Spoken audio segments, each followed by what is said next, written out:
Here with a few 1911s today, and that's the topic of this video. Andrew from JanCguns. So I just want to talk briefly about why I like 1911s. I'm a 1911 guy. I like revolvers too. Nothing wrong with modern guns either. Not bad mouthing them. I'm just here to tell you why I like 1911s and the advantages of them. Number one reason to me is customizability. You know, I've got a Series 80 one right here with the extended beaver tail grip safety and the skeletonized hammer, and I've got kind of a more GI one here, the Series 70, that just has the military style. The Bomar sights I've added aftermarket. But customizability. So, you know, you got smaller hands. You don't want to reach quite as forward for the trigger. You can put a shorter trigger in there easily. Pretty easy to take this gun all the way down and change individual parts. If you don't like the trigger pull on the gun, it's easy to put in a whole new sear and trigger system yourself. You can buy them from Brownells and a number of other suppliers. It's pretty easy to change the parts out on these guns yourself. I would not do a trigger job myself on an existing one because that's something that I'd rather have a gunsmith who knows what they're doing do, because that could compromise the safety of the gun. But putting in a whole new aftermarket trigger from Brownells, you can do it yourself easily.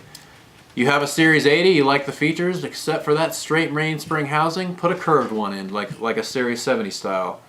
You go hiking a lot, you kind of are in places where you might fall and the gun might fall out of your holster. You can get an aftermarket mainspring housing with a lanyard loop on there. Just little stuff like that. They're different, I have two 5-inch 1911s. This is Cody's American Tactical Series 1911 that we've talked about in other videos, and that's a mil-spec one as well. But there are other 1911s as well, you know, in 4-inch or 4 1/4 inch and 3-inch ones that are, you know, meant more for concealed carry, and then ones with not quite as long of a grip that just hold 7+1 instead of 8+1 that are, you know, meant for either smaller hands or, like I said, concealed carry. They come in all different finishes or two-tone. I've added, these are really, God, what is the name of this company? They're called VZ grips, that's what they are.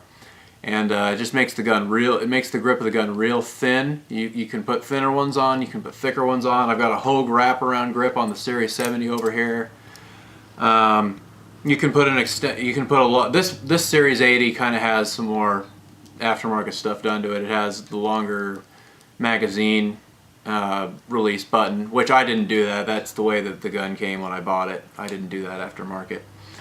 But you know, the Series 80 have the slide serrations on them. Some people like those, some don't.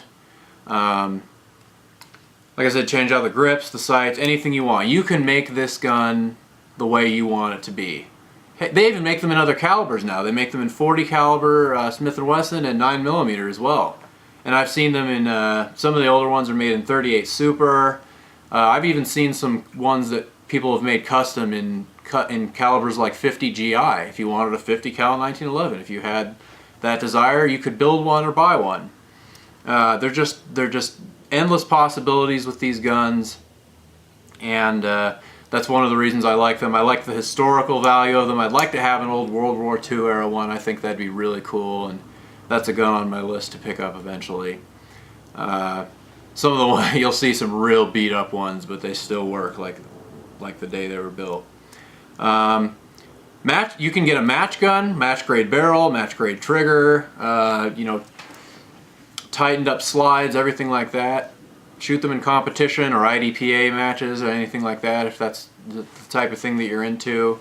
I could go on and on all day, and you know, it would get really redundant. It probably already is. The point I'm getting at is, you know, you can make this gun what you want it to be, and it's shootable, it's enjoyable, it's you can reload. It's a gun that's very amicable to hand loaders as well, from what I've heard from a number of people I know who have hand loaded.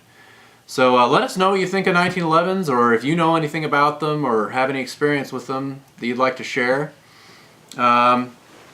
Again, not that other guns aren't good, but this is just why I like 1911s, and yeah, let us know what you think. Keep the comments coming, subscribe to our channel, and have a good day. It's been Andrew with JanCguns.